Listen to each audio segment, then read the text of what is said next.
This is Flop Culture.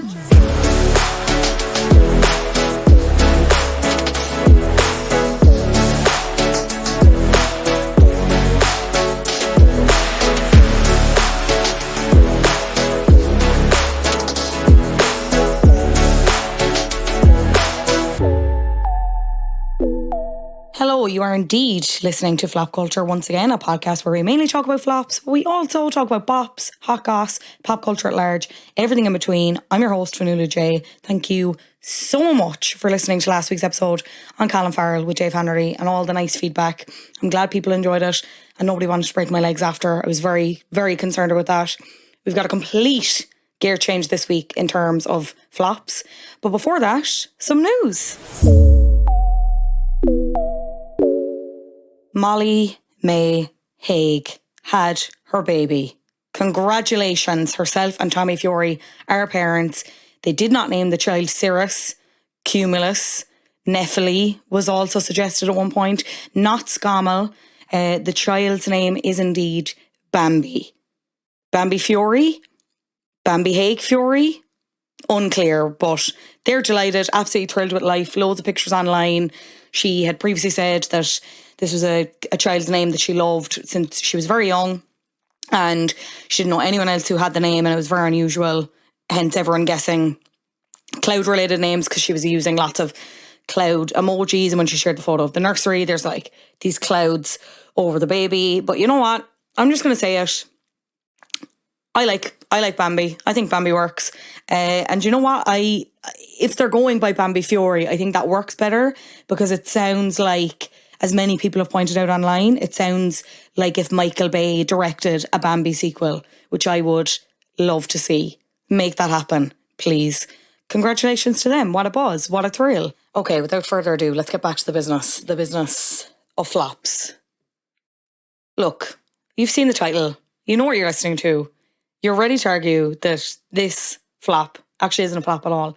And in so many ways, it's not. But what this is a great walk down soap memory lane, especially for anyone who is a lapsed soap fan like myself, someone who maybe hasn't watched since they were a kid.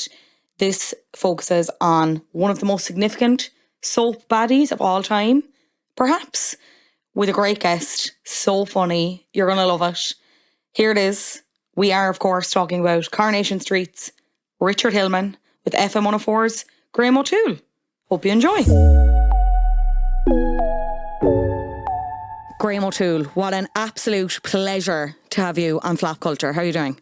I'm fantastic. I just want to thank you very much for asking me on because it got me to look back at my flop, and the last couple of days of my life have been so much fun getting to relive this beautiful man's moment on television in the early 90s. I love it. Okay, don't keep us in suspense. Who is this beautiful man that you speak of? I have to defend the reason he's a flop as well. Okay. My flop this week is Richard Hillman from Coronation Street. Now, people might think, why would you choose Richard Hillman? Well, first of all, I want to say, and I don't know what your family house was like back in the early 90s. I know I'm a few years older than you, so it might have been a bit early for you, but I was a huge Coronation Street fan. Like my family, we didn't have Sky. We didn't get Sky till maybe the late 90s. So it was Emmerdale, Coronation Street and EastEnders. Like back to back to back every single day of the week. And when Richard Hillman came on the scene in the early 90s, it changed everything.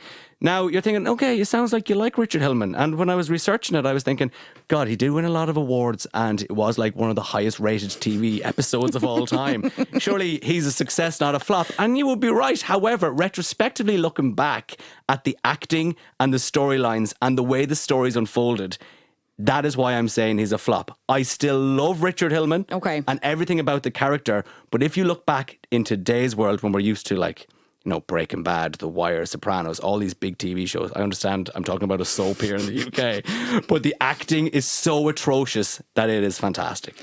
So we weren't a big soap household, but I did watch Coronation Street. My mum was like not against them, but she didn't approve of EastEnders. She kind of thought EastEnders was like the worst in terms of crime and like people having sex, whatever. And then I think Emmerdale I just found boring. Emmerdale was nothing ever happened in Emmerdale. Nothing ever happened. That's why it was on at 7. Yeah. That was pre-prime time. Emmerdale was 7, half 7 that really kicked in then with Coronation Street. But I did watch Corrie, and around this time, because when you sent the name initially, I was like, because I haven't watched in a number of years, and I was like, the name doesn't ring a bell. And then I googled it, and I was like, I just knew immediately, and I was brought back to the moment of him driving the canal into the car, and it was like I had PTSD for that younger version of Fionnuala, like asking my mum about whether these fictional characters were going to live or die, and my mum having to explain that, well, they weren't real, so like it's gravy, girl, do not worry about Bethany, she's fine. Give a bit more context on who Richard was in terms of the soap. So he was a baddie, as we've kind of established. He was the baddie. So he came in the early noughties, and like he married Gail Platt in 2001. Now, Gail Platt has had awful luck. Perpetually unlucky in love. 5 husbands she's had. 4 of them have died. So the first one got stabbed. The second one cheated on her. The third one was Richard Hillman, so he died in the canal. We'll get to that later on. The fourth one died by suicide. Right. After initially faking his death. Gail went to prison for his death, and then he died by suicide after that. And then the fifth had a heart attack. That was the most recent one, I think. That was maybe 4 or 5 years ago. Now, I don't want everyone to think that I'm still watching Coronation Street. I haven't watched Coronation Street till probably the tram crash in 2010. Oh, that tram crash was... that was a big one. We were hyped for the tram crash. We're always hyped for disasters on soap sets, like people dying, kidnappings, like crashes, weather events. I'm there, hooked to my veins.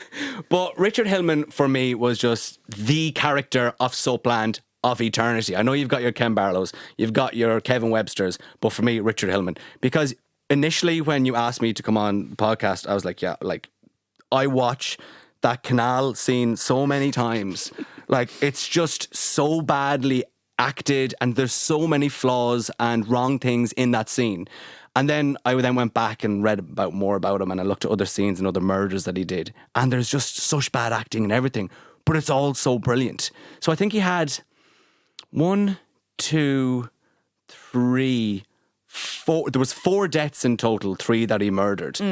And it just stems from the fact that, so he was a financial advisor who came to Coronation Street, found Gail Platt. Obviously, like every other man around the Manchester area, fell in love with Gail Platt. So alluring. So hot. Such a sexy personality. It just, everything about Gail gets you going. And to be fair, Richard Hillman is actually a very handsome man. Very handsome. Very handsome. Baddie. And still is to this day. The actor Brian Capron, I was watching a Loose Women episode this morning when he came on and was reintroduced to Maxine Peacock. And it's like, damn, he's still a pretty good looking guy. Yeah, he's still got it. But his thing was, so he's a financial advisor, but he was a con man. So what he would do is, he would buy back mortgages. So he'd go to the old people in the local area. He would buy their house off them for a lower price. He would then allow them to live there rent free. Then he'd hope they'd die pretty soon, sell their house and get all the money. So that was the plan. That was the plan of action. And he was also a bit of a builder as well around the local time. But his first big scene was with Dougie. Okay. Dougie was a builder and his kind of partner in crime, and they were doing these apartments, and Richard Hillman found out that he was cutting corners, and he went to approach him in the building, and they had this big massive argument. And of course, Dougie then fell from the top stairs, leaning on the banister, which he also spent less money on to save and cut corners, fell off the banister, fell down to his death, and Richard Hillman ran down. And this is the moment where we figure out his kind of character arc kind of starts going, because he had the opportunity to ring 999 and help Dougie, but instead he reached into his pocket, stole his keys and went to Dougie's apartment to take back his money.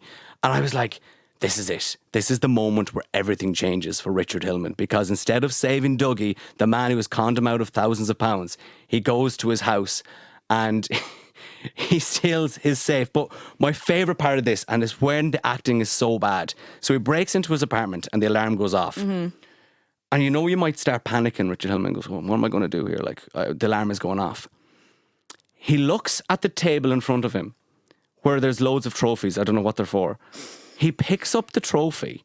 He looks at the trophy, and on the trophy there was a euro, like 1998. I don't know, like whatever the award is for, maybe goal scorer of the year. Yeah, I don't know what it was.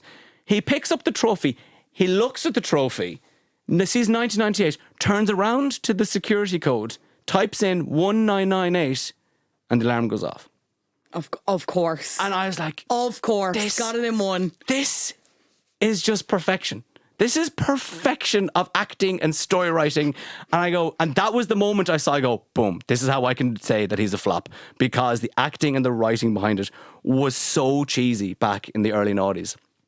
And so he goes there, steals the cash, he goes back to the building site, stuffs the keys inside Dougie's pockets, and then he goes back to the pub, fakes a call with Dougie in front of Gail, boom, he's got his alibi.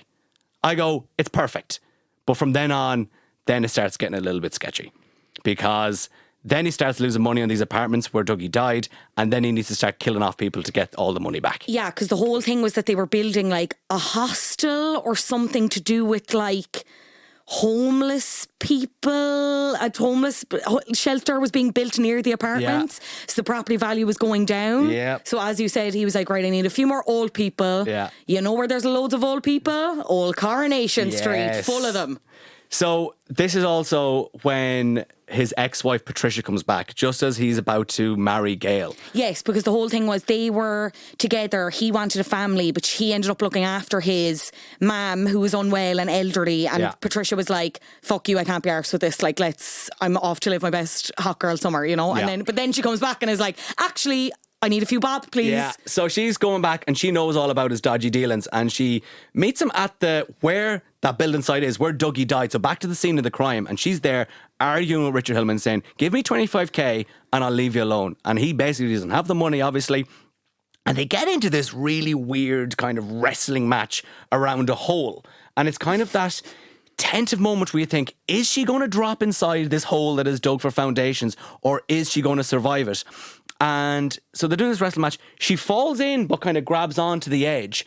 Richard kind of saves her, and then you can kind of see this moment where he wants to save her. And then she gets out of the hole, says, if you don't pay me, I'm going to go to the cops and I'm going to tell Gail all about your dodgy dealings.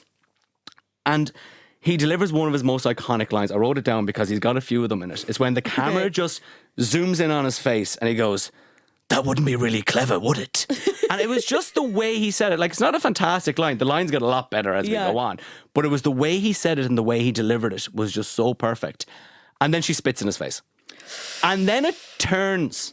Then everything changes. She spits in his face. And then he does the grab for the shovel.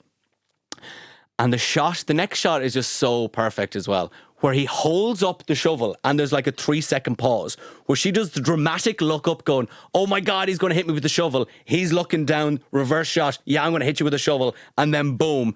And then however the producers did it, they obviously made some sort of model of Patricia, the ex-wife, and just did this massive throw of a human body into the hole. And that was it. And it was just so cheesy. And I was like, I absolutely love this character so much. And to make it better, where the storyline just keeps on getting better and more just outrageous, is he puts out, obviously, oh my God, my wife, she's gone missing. Yeah. Where has she gone? But the cops come to her saying, we've identified a body which looks like your ex-wife, Patricia. But they couldn't have identified Patricia because she's under a load of cement in the foundation. Yeah, I have a lot of questions about the police in Manchester, to be honest. Yeah, exactly. And so he goes, it's not Patricia, but he goes, yeah, that's Patricia. That's Patricia, that's her there, yeah. So then boom, case closed. He's got away. So that's actually his first murder. Yes. So not as, because the one he just assisted in Dougie's death by not ringing 999. Yeah. Manslaughter, yeah. This was the big murder. So this was the one we know, okay, Richard Hillman is willing to do anything. Yeah. A, to marry Gail, because she's obviously, we've been through it. She's a sex pest. So hot, great personality. He doesn't want anybody getting in the way of that marriage. And then obviously he's going to do everything to hide the fact that he's this, really bad, dodgy dealer. Yeah. Yeah. It's just, imagine wanting to get with Gail that much. Like, imagine wanting to give it all up for Gail. And sorry, like, David. Imagine wanting to be David's stepfather that badly when he's already starting to be a bit unhinged. I you know hate what I David mean? so much. He is so evil. So, and I was actually looking at the time as well, so it was Sarah and David were Gail's children. And something I completely forgot, that they did a teenage pregnancy where Sarah was pregnant at 13 with Bethany, which was one thing I completely forgot about. Yeah. That she was I knew she had a child, but I was thinking, okay, maybe it was 16 or 17. But it was 13. And also around that time as well, I know we're going off the course and we're just talking about Coronation Street, how they had Hayley Cropper in it as well, who was trans. Yeah. Like, nobody touched trans that was the late 90s. Yeah. So ahead of its time. Yeah. And such a beloved character as well within Coronation Street. And the fact that Roy and her got together. And I remember, again, completely going off the Richard Hillman case as well. But, sorry, I just love it so much. Where it was such... It was Hayley who got terminally ill. Yeah. And then that was a real big moment as well. I was crying watching Hayley die in the bed above Roy's rolls. I think that was like, again, I'm a fair weather fan, so like don't come at me, but in some ways I do really think this was a golden era for it in terms of characters you were invested with. As much as the storyline and the writing might not have been there for parts, and this is probably the best example, because when you think of Coronation Street in these peak moments, it's like Richard Hillman driving into the canal, like because it was maybe so dark for a soap as well, progressive in other ways like the examples you made, but I suppose with this storyline it was just, we'd never kind of seen something as just truly like really heinous, really serious. And for a show that's usually, you know, like quite light and it's just about kind of people's drama, whatever, it was very, very intense for these few weeks that this particular storyline was carrying out. Like, it was really the peak of it in some ways. Like, again, it's easy to look back and be like, this is so naff. But I remember like being great. Like, this was event. We've talked a lot about event television on the podcast before. This was it. And even the tram crash is probably the last example of it. I don't know many examples of serial kind of shows like this and like soaps where you're like, I have to watch, I have to be like, this is, I'm not watching on catch up, like spoilers, whatever. I need to be there at 7:30 and watch it. Well, this brings us perfectly into the next killing. Maxine Peacock. 17.5 million people viewed. What? 17.5 million people watched Emily Peacock be beaten to death with the crowbar by Richard Hillman. I don't mean to laugh, sorry. That's Ireland 4 times, isn't it? Because I was looking, so... Roughly, don't at me about census figures, but ish, like. So I tried to go into your realm and try and do a comparison. So this year's Love Island peaked, the finale was 3.5, 3.2 or something like in the 3 millions. And which is unheard of in today's television terms, which really puts this into perspective. Now I understand that's ITV2 and a kind of a more targeted demo with Love Island. But I was seeing ITV also came out this week saying they would be happy with Big Brother getting about 1 million per night. And I'm like, Jesus, Coronation Street had 17.5. Now, again, caveat, different time, early noughties. Not everyone had Sky at the time as well, and we didn't have the streaming services and the different screens that we had to say. I completely understand that. But I suppose just at the time of what of a culture moment it was, as he was saying.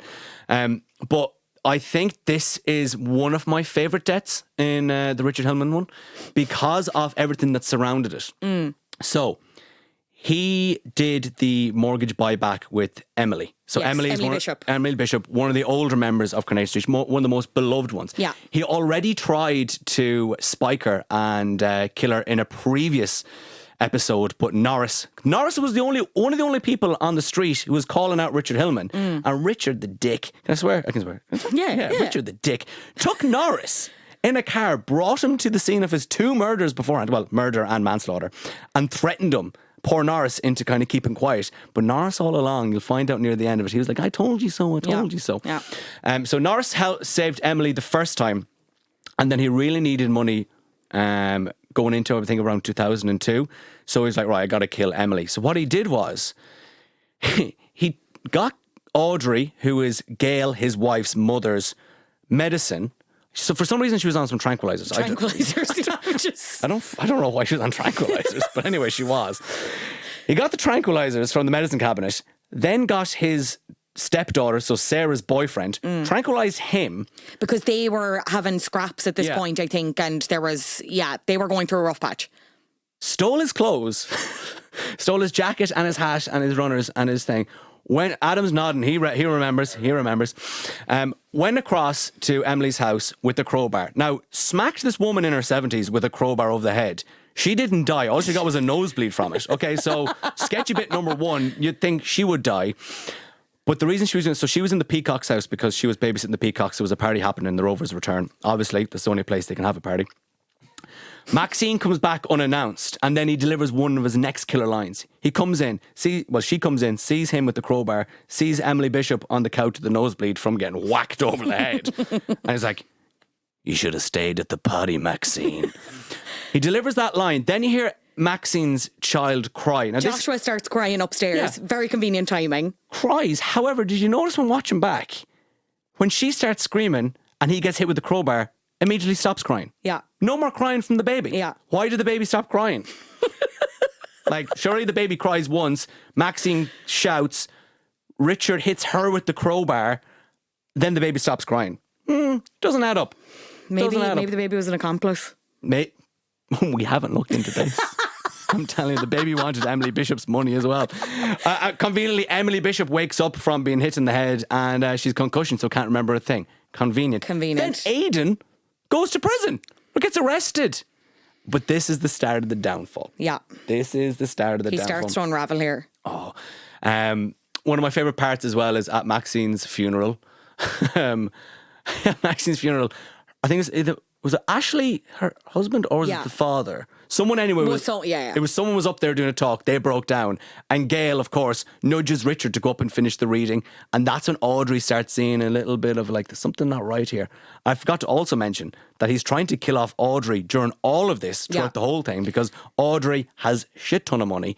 If he kills her, Gail, the daughter, will get all the money and then he'll be free of all the debt that he has. Yeah, he's trying to like inherit Audrey's house and is trying to make her think she's like going mad throughout this whole time. So like there's scenes where I get like mixing up the medication and dropping, like basically trying to make her think she's going goo goo gaga. But again, she kind of cops that like, she kind of sees through it and realises like there's no way, like this is a weird make, or someone's kind of planting stuff on me. So she's my favourite one is when he takes her dress and brings it to the dry cleaners. And then leaves the receipt in her pocket. It's like, where's my dress? What a helpful serial killer, you know? Yes, it's in the dry cleaners. So he sets her house on fire by leaving the stove on while she's asleep. Yeah. So everyone thinks, oh, she's gone doolally. Yeah. She's obviously leaving the stove on. Here comes superhero Steve McDonald, obviously, to save the day. Big man Steve, yeah. So everyone thinks she's gone a bit mad. She and Norris are now in cahoots saying Richard Hillman is out to get everybody, but nobody is listening. Until then, when does it start to unravel? So Audrey spots it at the funeral, and then it is Gail. Oh yes, I got it now. So Aidan's in prison. They can finally realise that he was drugged with tranquilizers with the same stuff that Audrey is on. Gail then decks. Boom! I remember seeing Richard at the medicine cabinet. Something else happens with a bracelet from his ex-wife Patricia was found at the scene in the building site. Steve found it or something, or it was given to, and then Gail or Audrey's like, that's not, what are you talking about? Like, that's not, how did he come about that bracelet, whatever. Yeah. And then she starts asking questions and then boom, he goes on the run. So then, so he's on the run now. Yeah. He confesses, he goes into hiding for a few weeks and then back with quite a literal bang, I would say. Oh, well, strap in, because this is the greatest piece of television history you will ever witness. Like, honestly, me and Nathan talk about this scene on radio at least once every 2 weeks. It really has stood the test of time in terms of tension, going back to that thing of, even though you might not have really liked, because we've talked about, you know, Gail, well, bar Gail, because she is just such a sexy hubba, but like, even, you know, but even that family, it's like, you were kind of rooting for them because Gail was so unlucky in love, and you just wanted, and like, Sarah's after going through everything with the teen pregnancy, and like David's daddy issues, whatever, they're all going through a lot, and then Richard is obviously this really evil person, so you're just kind of rooting for them. Like, I vividly remember the promos for this episode, like what was going to happen, were they going to survive? This was like the ultimate moment in soap history for me. You thought the Maxine murder had viewers. This had 19.4 million viewers. I was like, what? That's insane. 1 in 3 people in the UK were watching this. No recording, no taping, watching it live. No watch back, watching it live. And it's just, but I know you say it stood the test of time, and it has, because it's fantastic television. However, there's so many flaws in the whole scene. It's like, so it starts where they're in the garage and He has them all tied up. I think it's a Citroen Picasso or something like that. He's come back at this point. Ford Galaxy. Was the Ford Galaxy? I don't know. Adam. Here he is. So he's come back. He's just tied them all up. So it's Gail, Sarah, Bethany, and David in the car. And they're all tied up and gagged. So they're all tied up, and they can realise the people on the street can realise something's happening in the garage at the Platt's house. So they're opening it up, and there he is sitting there. However, did you notice when watching it back, Gail seems very calm. Gail does seem very calm. She seems very calm in the front of the car, not that she looks like she's going to be murdered. So how they're all tied up as well is they're gagged. Their arms, they're not tied, their legs and arms aren't tied separately. Their forearms are tied to their thighs as well, which is very important later on as we move on. Extremely important. Which one thing I was like, how did you not see this, Richard? They then burst out. So then it's, what's his name? Martin Platt. So Martin Platt is David's dad, and Kevin Webster and some other bloke I can't remember get in a car near the garage and they start going on a chase. So Richard's going down the motorway in the Ford Galaxy. Thank you, Adam. Not a Citroen Picasso. Very important. And they're being followed here. The slowest car chase I have ever seen in my life. So Richard is driving so slow. You'd think if he was trying to get away abducting this family, he would be pelting it down. Pelting it, yeah. It's late at night. There's no one on the road. You can pelt it as much as you can. Then, I keep forgetting his name, Martin Platt and Kevin Webster behind. Martin Platt is obviously very afraid that his ex-wife and kids are in the back going, can you hurry up? Can you hurry up? They're going so slow. And there's a constant distance between the two cars, which you could easily close if you were Kevin Webster driving. Just start ramming the car, Kevin. Honestly, close the gap. Even if you don't want to hit the car just in case, close the gap. Yeah. And he's back, Chloe, my kids, they're going to be killed. I was like, Kevin, close the gap. Now, at one stage you say, let's close that gap, or let's try and get beside them or drive in front. Kevin Webster is a mechanic of the town. I presume he's a good driver. He's so useless in this particular scene. He had a couple of clanger lines that I'm just... But then, okay, so let's go back to the Ford Galaxy. Richard is there looking in the mirror, looking in the mirror now, watching the car behind him. He's like, oh, would they just ever let us be? Would they ever let us be? Gail, still very calm, being gagged, not really doing much to try and struggle or try and grab. I presume you could grab the handbrake if your hands aren't tied. Your hands are just tied like this as you're showing. Your forearms are on your thighs and your hands are out. So you could try and do something. Do a lean, yeah. Sarah has somehow managed to smuggle a pair of scissors into the car. Incredible. She then trusts her younger brother David to cut himself open, okay? And this is the biggest flaw for the whole thing. Yeah. He's cutting himself open, so that's fine. He's used his spare hands, and so he's managed to bend his wrist back and cut open the tape, which is fine. But then he has to unravel the tape around one of his forearms around his thigh, to which it is so loud. Like, you can clearly hear in the car that he's doing this. Yeah. Richard hasn't decked it yet. Yeah. And the gestures he's making to unravel are so big. How is Richard not decking this in the rear view mirror? Like, David comes completely free without Richard spotting it at all. And I'm like, what are you talking about? Then we got to talk about the music. Yeah. Iconic. And I was like, I never, the one-hit wonder, they're called the Wannabes from Sweden, You and Me. You and me always. It's so funny. And forever. Such a juxtaposition. Very apt song, though. Yeah. Like, I just want this family all to myself because, again, Gail, sexy bitch. No one else can have her. I need her to myself. Can you tell me, though, what other movie that film was in? Oh, no. Also kind of apt. I'm going to be so Baz Luhrmann. Romeo and Juliet? Yeah. Because, why? Gail and Richard are the Romeo and Juliet of the soap world. It all makes sense. The producers knew what they were doing. They knew what they were doing. Oh, it's fantastic. Oh. So David gets free, tries to wrestle with Richard, while, again, the car behind is seeing all this happening, but just can't close the gap. Yeah. Cannot overtake. Just cannot get past third gear. Like, very slow moving Ford Galaxy. And then the most iconic line of the whole soap. Richard, just as he's about to go into the canal. I love you! I love you!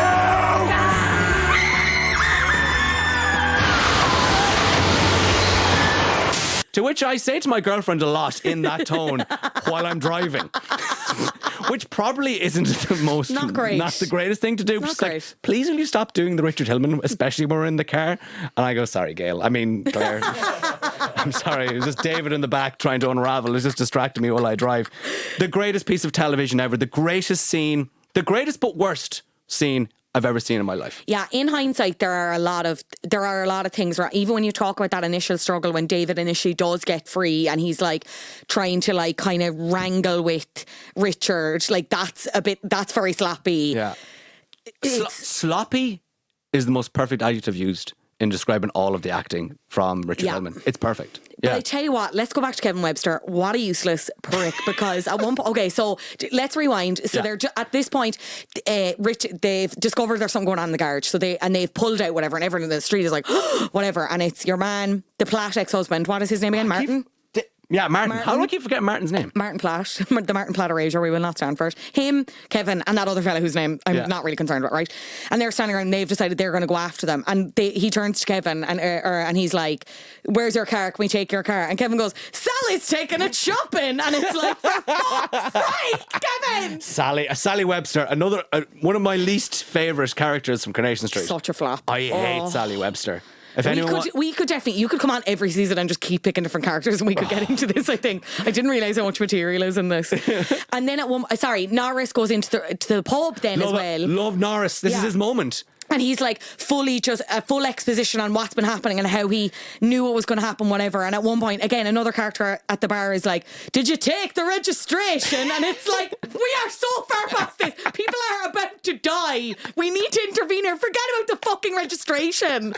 Like, it is just... And then, when they do get to the scene, so, okay, he's like, I love you. They've driven into the canal. Obviously, very tense, whatever. It's the next episode where you find out what happens. Martin and Kevin eventually get there 4 hours fucking later at the rate they're driving. They're looking at the canal and Martin's like, right, I need to go in and rescue them. He gets into the water. So does the other fella. Kevin's like, you know what? I'm going to stay here. I'm going to supervise. Sally's just got back from shopping. Yeah, I need to help her bring in the bags. It's going to take more than one trip, guys. I need, So Sarah comes up. Sarah has Bethany. David is sorted. And then Richard is trying to drag Gail back to kill her. Yeah. And then the other fella gets Gail. She's sorted. They go back to try and get Richard and he's not in the car. Yeah. Do we think he's still alive? Has that ever been answered? Because that was my theory when I was a child. I was like, he's still alive. He's going to come back for them. This is awful. We will never be rid of him. I was terrified. I found him truly frightening at that age. Well, shall we fast forward to 2018? Yeah. Oh my God! The best episode ever! Oh my God. And now, the Wikipedia open, he's horrified. Actually, yeah, I'm trawling through here to try and see what we've got. But anyway, paint the picture. Okay, there are at the time, because don't you worry, we covered this on the radio show at the time. At the time, the headlines were very misleading. Okay, is Richard Hillman returning to Corrie? And we were like, what? Oh my God, this is it. Like, it only took 15 years for them to realise, it's time to bring back the big dog. All right. However, so what happened was, it was so disappointing. I was like, oh jeez. So 2018, Gail's fifth husband dies. So she's like, why am I having so much bad luck? Have you ever thought maybe it's you, Gail? I was just about to say. So she goes to a clairvoyant, and the clairvoyant says, you were being haunted by an evil spirit. And the evil spirit is your third ex-husband, Richard Hillman. She's like, oh my God. Oh no, Richard Hillman is gone. So she's like, the reason for all your bad luck post Richard Hillman is because of Richard Hillman. Yeah. He is like making sure your life is a misery because he wanted to kill you in that night. He didn't get to kill you, but now he's trying to like make your life misery. So she's buying into this, like, oh my God, telling everyone, oh, Richard Hillman is like all this. But conveniently enough, the clairvoyant can fix this problem if Gail pays her enough money. Interesting. So obviously, it's all a con job. And they kind of strung us along for many episodes saying, Richard Hillman's coming back, his ghost. It was like the ghost of Richard Hillman. Honestly, when I was reading this, I was like, they're going to actually have him as a ghost, like in the background, and he's going to be there. But it never happened. It was just a con woman saying, give me all your money. and I will get rid of Richard Hillman, but she eventually found out she was a con. So we reckon he is dead. He's done. He's gonzo. I can add some clarity. Oh. From the Wikipedia page. Yes. Later on, the police inform Gail that a body has been found at the canal side. She returns there with Audrey, and together they identify the body as Richard's. With her husband dead and all the troubles he inflicted upon both families, blah, blah, blah, blah, blah, Gail heads home, throws the rings in the canal. Towards the end of March 2003, Richard's funeral takes place. Okay. But can we trust the Manchester police after wrongly... No, we cannot. wrongly identifying Patricia? So, Yeah. I don't know. I think they maybe planted that little Patricia seed just so, who knows, we could bring back Richard Hillman in the past. I know. I actually do remember now, Adam, you saying that Gail had to go to the funeral. That rang a bell. Would you be? I would have been satisfied with a ghost appearance, though. I would have been satisfied with a the clairvoyant con job, whatever, grand, because Gail can't catch a break. But like, there would have been a part of me that would have been like, I don't know. Oh no, well, a nightmare or something, and he's there. I hate to say Poor this. Gail, I'm wishing absolute misery on her, but sure, look. But soaps are in the gutter right now. Yeah. I hate to say it. Why not just bring them back? Yeah. How funny would it be? Like, it's not as if you're ruining the reputation of all these actors. It's like, yeah, okay, there's a ghost now. And they'd probably do it because it's, especially when it's a role as iconic as that, you could probably offer enough money that it would be lucrative enough for them for even a tiny bit part. It's like, absolutely. Why aren't we going big like that anymore on the soaps?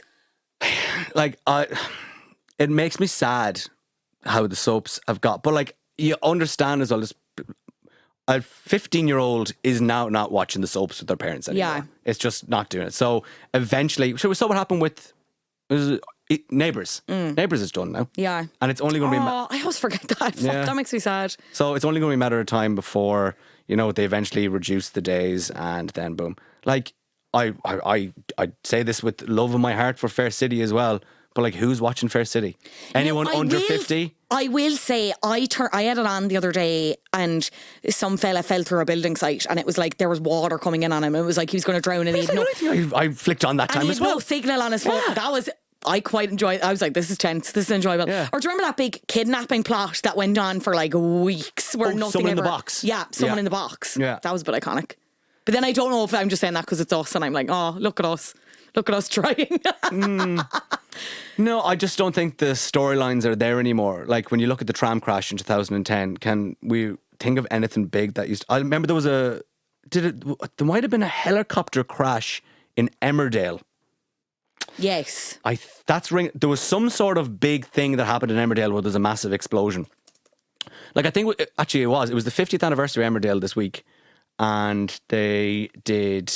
something like, someone just got locked in the barn or something. The helicopter crash was a disastrous event that occurred in August 2015 when a helicopter crashed into the village. Yeah. Hate that. The crash was caused by an explosion after Chrissy White set alight her husband Robert Sugden's car during a heated argument at the scrapyard. The fire edged close to some gas canisters, causing them to explode into the air, colliding with the helicopter, leading the helicopter to then hurtle towards and crash into the village hall during the wedding of Pete Barton and Debbie Dingle, right after Debbie's affair to Pete's brother Ross was revealed. What are the They chances? do not make it like that anymore. No. What are the chances? And I don't know if you remember the tram crash. I had to watch it last night just to refresh my I memory. haven't watched it since, but I do remember it. Oh my God. Because I thought because it was basically just like loads of people are going to die and you need to watch to see who dies and who lives. That was it. It was always the tease of like, people are going to die, you need to, otherwise that's it, you're not going to find out. Like, watching, you'll see who dies. Favourite part was, so I actually completely forgot there was an explosion in Coronation Street, on the street, and then that messed up with the tram line that I didn't even know ran right behind it. Yeah, how had that never been brought up before? My favourite part of it though was the camera was straight on when you could see the tram driver, who was just a random extra, coming down, and just his really scared face but bad acting of him going, ah! and it was the way the tram moved was so like, it was kind of like watching Godzilla from the first Godzilla, where everything was so like static in its way, its movement, and it was like they got a train set and they videoed in a train set and then just made it look bigger on screen. They it was probably so did. badly done. But my favourite, if you ever get a chance, if you listen now and you want to watch something really funny, I'll link it in the show notes. Look at the train driver's face as he realises the tram is going to fall into, was it the corner? Was it Dev's corner shop? It was some shop anyway. It's just so funny. It was brilliant. I can't wait to watch that back. I'm so excited. I'm just so disappointed that they just, as you said, they just don't have the storylines anymore. Maybe it's a money thing. I don't know. Maybe it is a money thing, but I do think it is just that kind of moving audience as well. Like Yeah. you'll have the like the thing with that kind of TV that's like non-streaming, like terrestrial, whatever. That they still have like older audiences in a chokehold. But what happens then when, not to be grim, they all eventually die? Yeah. Like I don't see what happens there then, which is a shame because it is such a part of a British and like Irish culture and has given us moments like this. They don't do it like they used to. Because when was it, like big television really kind of started in the US, in the late 90s, early 90s, when you're looking at the likes of Sopranos and The Wire, the kind of big event television. And then that kind of came over to us. Probably we got the Sopranos and the likes of Desperate Housewives and all that, maybe early noughties on RT2. But then I even think the next wave of it was like streaming. Like that was the death knell because it's like then you have something like Game of Thrones that you could binge or like save, because it was still that like idea of like that prestige TV that like was from across the globe and we can watch it at the same time as America. This is class, whatever. And everyone's talking about it. And that was still event television, but even towards the end of that, you could see it like slowly phasing. Even the concept of binging a show like that, people catching up on all the seasons beforehand to watch for the last season, like that never happened unless you owned all the box sets. Like it's, even to think about how often, Corrie is still on like 3 nights a week, isn't it? It's like Monday, Wednesday, Friday. I think recently and I could be remembering this wrong, that they went toe to toe with EastEnders on some night. That could have been it, because I know they changed their schedule as well. Yeah, because I was like, lads, don't go against each other. You're already competing for a small audience. Do not try and split the audience. Yeah. Because people who watch Coronation Street will just eventually then just go over to Corrie. Yeah. EastEnders and Corrie, sorry. So it was originally broadcast twice with this Coronation Street now. Originally broadcast twice weekly. The series began airing 6 times a week in 2017. I remember that. I think we did a double bill on a Monday. Okay, that makes sense. But even then, that still seems so late for a... I think what they did was, it was 7:30 to 8, then it was EastEnders 8 to 8:30, and then Coronation Street came on again 8:30 to 9. I could be misremembering that, but I remember Monday night was huge, because I remember... That'd be when the big thing would happen, like that if something was teased. Because I remember we had either an hour of Coronation Street, EastEnders, and then Glee was on afterwards. Oh. I used to love Glee then as well. So Monday night around transition year for me was huge. So huge. It just shows how sad it was that I get excited by. I didn't go to Teenage Discos till late teens. I wasn't going to Teenage Discos when I was 13 or 14. And You had a lot of TV to be watching. I think this episode of Flap Culture kind of shows that I stayed in with my parents. Like, I didn't start drinking until I was 17. I was a very late bloomer, and I have Coronation Street and Ashley Peacock to blame for that. Ashley Peacock. Oh, I can't. Just even compare it to this moment that we're talking about with Richard Hillman. So currently the show averages around 6 million viewers per episode, which is still very strong. That's very good. Yeah. Jesus, I didn't expect that at all. There you go. 10,000 episodes, nearly 11,000 now at this point. Oh my God, insane. And I think Ken Barlow has been in every single one of them. Yes, I think he's the longest running one. He was day one. There you go. I really hope your audience enjoyed Coronation Street. I don't know if that many people... I cannot even begin to explain how obsessed I am with this episode. And I think people are going to absolutely love it. And I can't wait to have you back to talk about another Coronation Street. Well, who do you want? I can go Dev. But see, the thing is... I don't think Dev is a ride. Yeah, he's not this is the thing.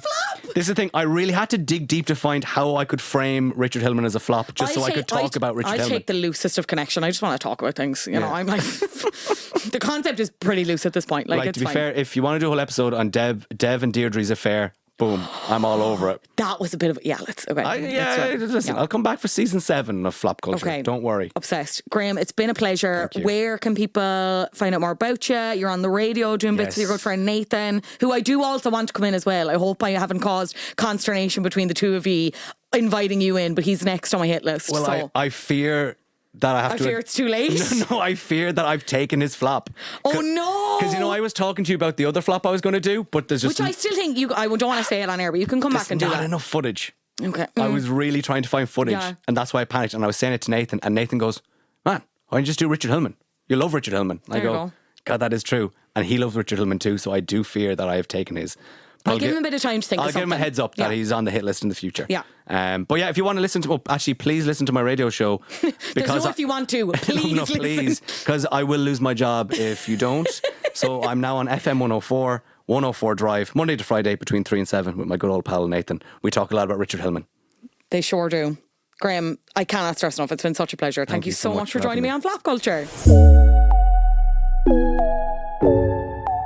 And you can catch Graham, as he said there, on 104 Drive with Nathan O'Reilly on FM 104, and I'll leave all his other links below. He's very funny, so go seek him out. And Nathan, you are invited on. Let me know. Let's work this out. I'm sure you have another flap in you to talk about. Finally, let's get into Top the Flops. You're a flop. Top of the Flops this week is, and I hate to do it to you, but it's Beyonce. Because at the time of recording, she has just announced her Renaissance for the Americans, her Renaissance World Tour. We have been waiting. We have been chomping at the bit for any hint of a world tour, any visuals. We are never getting the visuals, but we are now getting a world tour, which is very exciting. Except in Beyonce's world, Ireland doesn't exist because there is no Irish date whatsoever. She is not coming to Live at the Marquee. She's not coming to, what are the other venues in Cork? Independent Peace Park? No. She's not coming to Dublin. She's not coming to Galway. She's not going anywhere. She's a few dates in London. She's bopping around to Paris then, various other European venues. Ireland, nowhere to be seen. Which, you know what, is insulting for a gal who, like, we've all seen that video of her with the pint of Guinness. And she's like smooching. She's like pursing her lips. She's like, I love this pint. I love Guinness. I love Ireland. I love you all. Oh, I'm Beyonce. Yes, yes, yes. Where are we then, babe? Where are we? I'm not happy about it. Because I already have to travel for Madonna and I have to travel for Beyonce. And I will do it. And that's the thing. She knows I'll do it. It's frustrating. There is talk of maybe something will be announced later on because there's a pretty decent gap between the London dates and the Paris date singular. So maybe it is on the cards to be announced. Some speculation that maybe it's Croke Park and they're kind of ironing out finer details, to which I say, who do I need to talk to in the GA to make this happen? Marty Morrissey? Who else is in GA? Who else?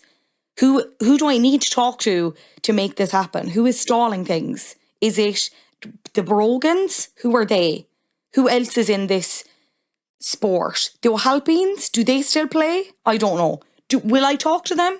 Beyonce, just let me know, because there's no need to be leaving stuff out like this. You know what I mean? We can all sit down and have a civilised conversation, and we can all get our groove on, and we can all wear our pink cowboy hats and spin those twirly things around that like light up, and they're definitely the plastic. I don't even want to think about it. Just let me have my night out and let me not have to book another flight to go to see you, babe. Okay, please. That's all I'm asking. And then I will rescind Top the Flops. But until then, Beyonce, you are Top the Flops, because I hate to see it. Hate to see it. Thank you so much for listening, as always. And if this is your first time, thank you so much for listening for the first time. Hope it's not the last time. We are flapculture_pod on Instagram and TikTok. Come follow us over there for more.